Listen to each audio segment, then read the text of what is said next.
Well, Jake, when you talk about the sub-5As in the Valley, we come off a season in which we had some pretty solid clubs, but we just ran into a heck of a lot of good competition in the Cueros and the Centons of the world. Yeah, I mean, it's hard when you travel up there. You're looking at especially last year, some monster competition. Man. Orange Grove, yeah. District, Cuero, Centon, Yogo. Yeah. I mean, La Feria was a team that made a dent last year. But a team that also played well against Gonzales was Gruya. And the Gators, Abel brings back a team, I think. This is the best team in a long time. It seems like it, right? So, they've got Fabian Ansel-Dua back, who's a very good passer and runner. They got a big receiver, Miguel Flores, I think it is. So, why can't the Gators win? I'd always ask the question with the negative, not because I don't like the team, but just to be interesting. It's an old debate tactic. Why cannot this be the case? Yeah, no, I actually like Gruya. I think they're probably, besides La Feria, probably offensively gifted, just like La Feria. I think they're probably the most offensively gifted in their division. So, you know. It's going to be, when those two teams get together, there's going to be some footballs flying. Dylan Salinas is the guy, the name I want to bring up for Gruya. He's a young kid that plays many different positions. Apparently he can punt, he can kick, he can run, he's a running back. Keep an eye on him. Now, Gruya looks, I'm not sure they have the size on the interior lines that they have the last couple of years because they had some horses. But I feel like they're going to be active and they're going to score some points, and maybe they can improve on the performance they had in by district, win a playoff game. Of course, they got to get there before they can win a playoff game. But I feel like Gruya has a chance. So does La Feria, man, because Brandon Pettis is for real. I'm telling you. And the problem with these districts are you have to play so many non-district games before you ever get into your district schedule.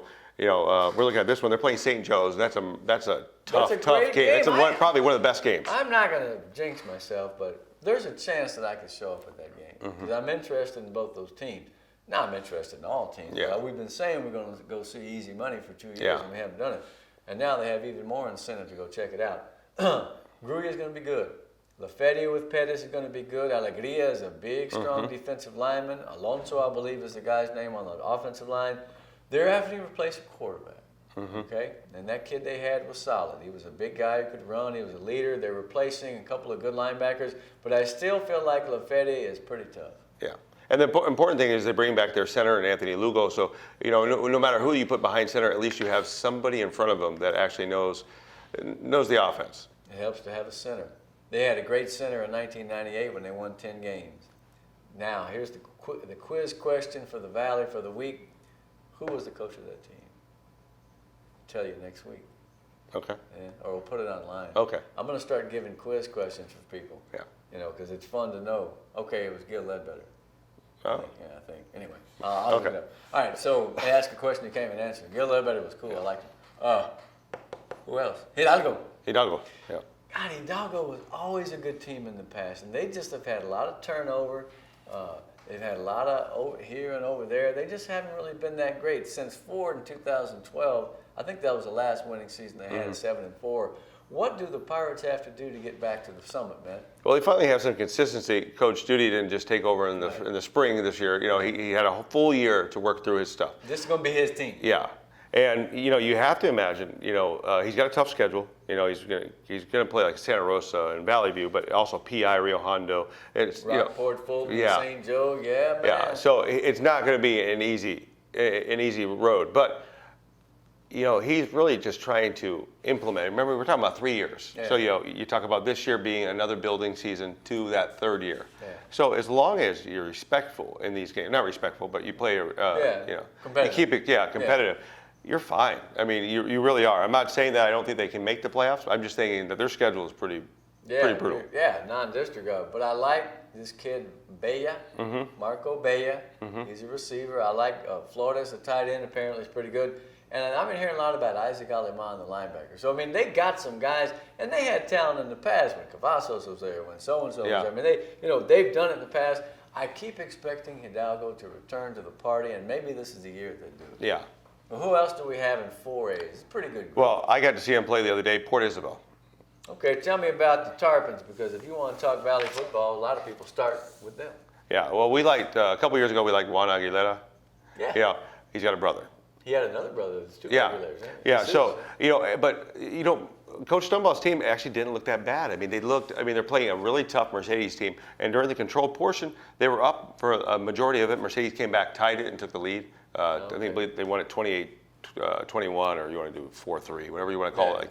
And then in the time portion, at first, they gave up the ball on an opening fumble.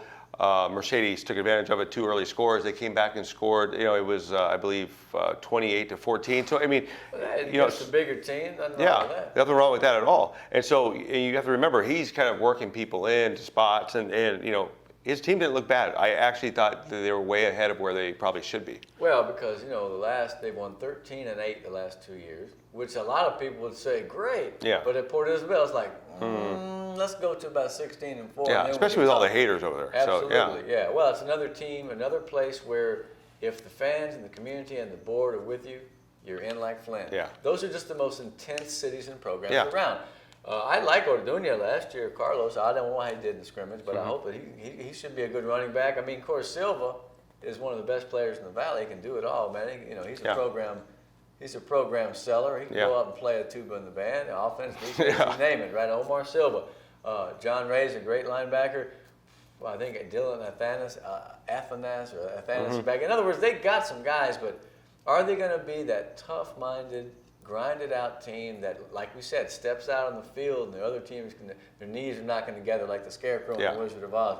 I don't know if that's the case right now, and so the task for the Tarpons is to win some of these games that we say are hard in the early going and get that mentality back and get the fear back. Yeah. It can be done. Listen, man, the program is one of the best in the damn South Texas, so let's see if this is the year. Yeah. After a while, if you're not, you're not. Yeah, and when we talk about all-time wins in the Valley, Coach Stumbaugh's up there. So, 114. Yeah. Man. So, but one team I got to see on film was Progresso. They just played St. Joe's.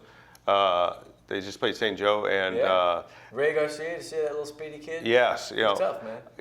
They probably went against one of the best offenses in the Valley in St. Joe's. How did they do? It didn't fare too well. Yeah. But but that's the one thing that they do. They can put athletes out there. They can run with everybody. They've had a few guys the last couple of years. Garcia is tough. Miguel Quintana. Quintana and Baron. They've had a lot of Barons out there. Yeah. And so, those two kids are rugged linemen. Why not Progresso? Kind of like we're talking about pace. Why not Progresso? They've only had 2 winning seasons. And I remember the one with Trevino, the running back that made the playoffs in 1990. Those kids work hard. Yeah. And so let's see. Let's not count the red ants out until the season is done. Yeah. Because wouldn't that be interesting if Porter makes it 1 year and Progresso makes it the next? Yeah. It can be done, I say to you. Now, what about Raymondville? No, They've got a pretty decent streak, 6 in a row. They haven't been bad. They won 10 games. I think it was, 2010. Remember Alex Leal's farewell, John? Boy, that was a fun season. They had a good team. They really did. They've been competitive. They've been a playoff team from here on out. Grimaldo on the offensive line, Darian Cortez on the defense. Those are the leaders. Will they be able to come up with those really slick backs? I mean, remember the last 4 or 5 years, we never heard of them, and all of a sudden dude gets 180 yards. Yeah. So they've got a tough schedule. I mean, you're talking about Los Fresnos, Gruya, Lifers, St. Joe's, King, that's a tough schedule. Yeah, that's a monster schedule. So in order for them to feel good after this one, going 500 ain't bad. They're going to be happy to see Port Isabel and Rio Hondo after that schedule. I think Raymondville has a chance. Pardon me while I have a little cough. That's tuberculosis. Yeah, and we can go to a sanitarium. What about Rio Hondo? All right, Rio Hondo. I really thought, looking at this, that they were going to be the class of the Valley for us, for 4As. They've got Santiago Mendoza That at guy DN. apparently is a legitimate. He could play in a 6A setting. He's a great defensive lineman. Coach's son James was hurt last year. I hope he comes back. But is it Andy Vasquez? Andy Vasquez, that guy's a good player, man. Ruben Hearn. Jess Atkinson. Yeah. So, and that's their defense. We're talking about their defense. So, and the last time they had a defense was like, I think when Shane Eisenberg was there, and they had that monster. Yeah, that was a great defense. And then they've had a couple since then that were good. But that was great. Yeah, they've had some cool names that come through there. But I can remember some of those really good Rio Hondo defenses that they were beating 6A teams. Yeah, and they were giving up 10 points a game, winning 10 times. Now here's the thing. Rio Hondo's, again, they have not had that big season for a couple of years. They've been competitive. They've been solid. If their offense comes around, and because I was reading that there's a ton of guys that are coming up the group, 9th and 10th graders, kind of like Sherryland, that they say are going to be really good. Yeah. They're going to have him, though, because right now it looks like the defense is fine. If the offense comes around, they can compete for that title. Now, as far as the teams that are in the lower climbs, Lyford and Santa Rosa, again, look at that district. Lyford and Santa Rosa are in with whom? Bishop, Falfurrias, San Diego. Santa Gertrudis. Yeah.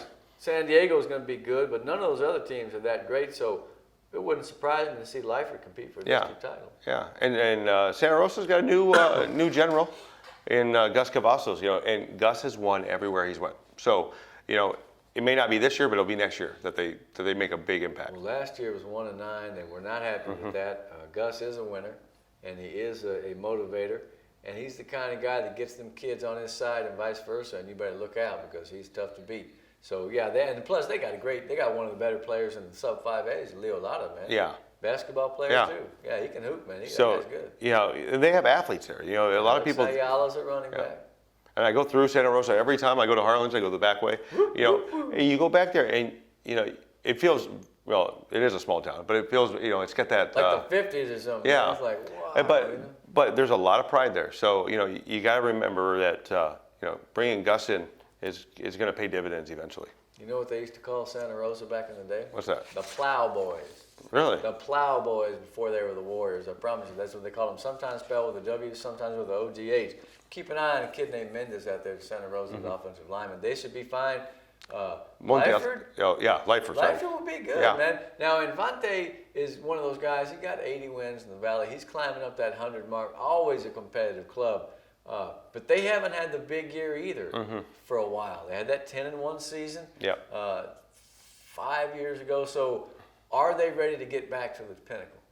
I think this year with that, I don't want to say easier district, but different district. Yeah, I think they have a chance. So. Well, Lyle Garcia is a 3-year starter at safety. A kid named Frankie Moreno, I believe. Let's see. Yeah, Frankie Moreno and Jared Stroud both play all over the field, offense and defense. Another kid, Garcia, Josh, maybe on the defensive line. They've got some talent. They've got enough, and I feel like last year they were reasonably close. I feel like they have a chance. There's going to be them in San Diego to start out, because I know Gus and the Warriors are going to have something to say about that. So I like the looks of that district, man. It's not too shabby.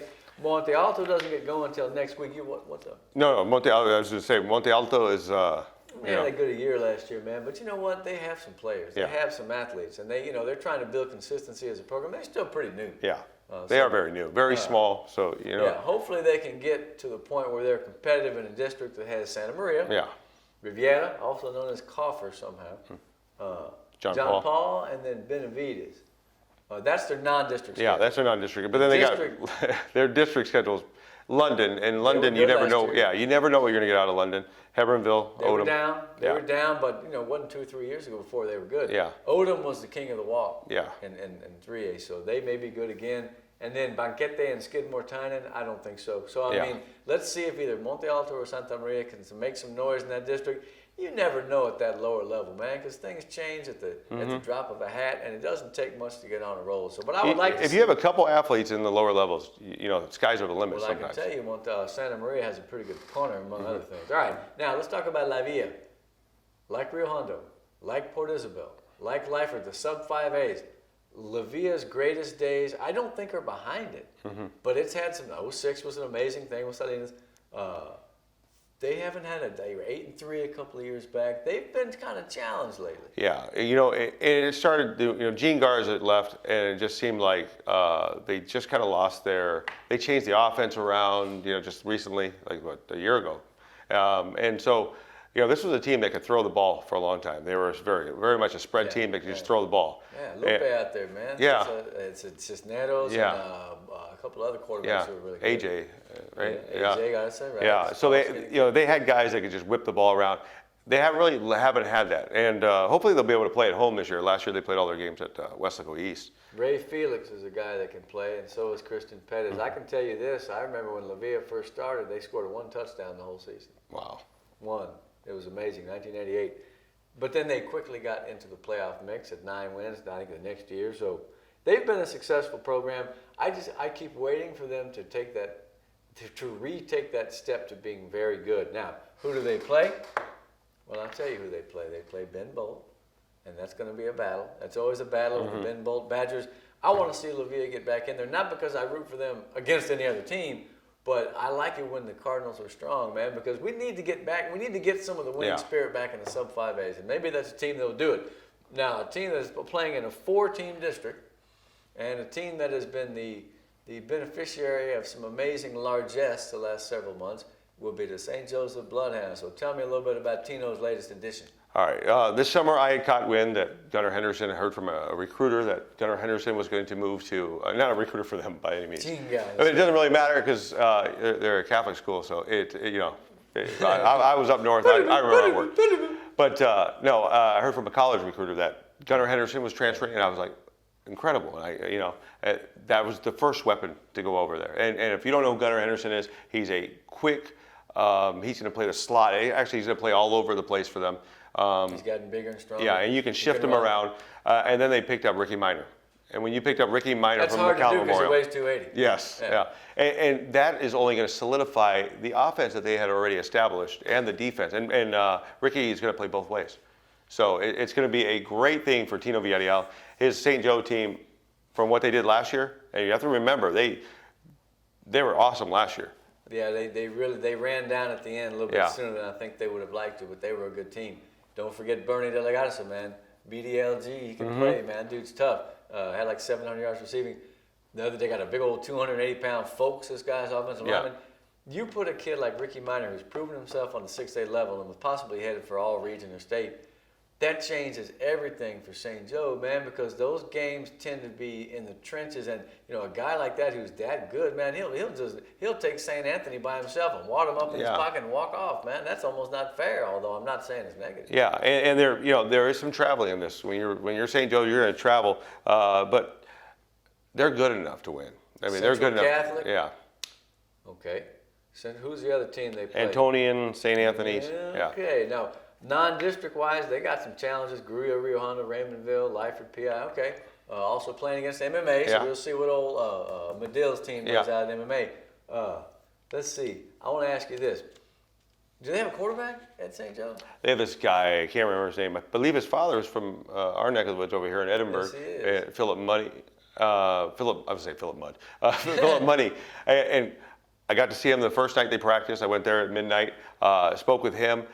Kai looks bigger. He's not as tall as his father yet, but he's there. And remember, he's an athlete too. So you're talking about, it's in the genes. It really is in the genes right there because the kid can whip the ball. He can take off. You should see him throw on the run.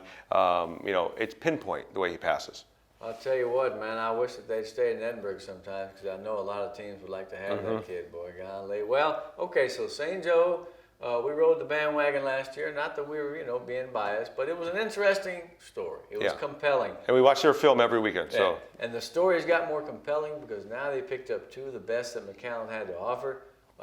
Hey, good for them. A Catholic school education is a great thing. We put our kid through St. Joseph for 8 years, and I'm fully behind that, the bottom line is things like that happen. I feel bad for the McAllen schools because, boy, you look and there's kind of a hole in the middle of that Memorial defense. And what do I always say? But that gives somebody else a chance to step in and play. And he could, the guy that comes in from where Minor was could be a great player. Who were we to say he won't be? That's right. Minor was once an unknown quantity as well. So that's the long and short of it. Any postscripts or closing notes you want to make as we head into the latest Valley football season? We've been doing this stuff since, I was about to say something else. Yeah, it's okay. Since 2007, you're right. Yeah. We are going to have our All-Valley preseason teams. Two teams, first and second team. Look, there's a lot of great players out there, but you got to remember, we're not selling newspapers here, so we don't just pick everybody from what Give what us we need feedback, to. man. We don't mind. Hell, we're just two guys trying to do the right thing. I mean, I don't ever take it personally, man, because hey, you have different opinion. Maybe you can teach us something about who's good somewhere we may not have known. Every now and then there ends up being a guy that we pick or that we like or that moved away or is not playing. Let us know these things too, because that makes us look silly and it's not cool for the kids and the team. So you guys at home got to help us to do our jobs, not because we're buffoons, although we kind of are, but because we rely on that interactivity between you guys and us so that we can have the sharpest product around. You were telling me the other day that the guys in Houston, El Paso, and Rhode Island, and Liechtenstein are watching. Yeah, Coach Villarreal from St. Joe's actually told us that they were talking about us up north, so hope good. good things. Yeah, I hope it's good. And hey, listen, bottom line, we do the best we can, and we, have a certain amount of experience in doing this stuff. And the most important thing is that we really truly like the things that we do. So let's put the blessing on a great season here. I think we're looking forward to seeing who's what to whom.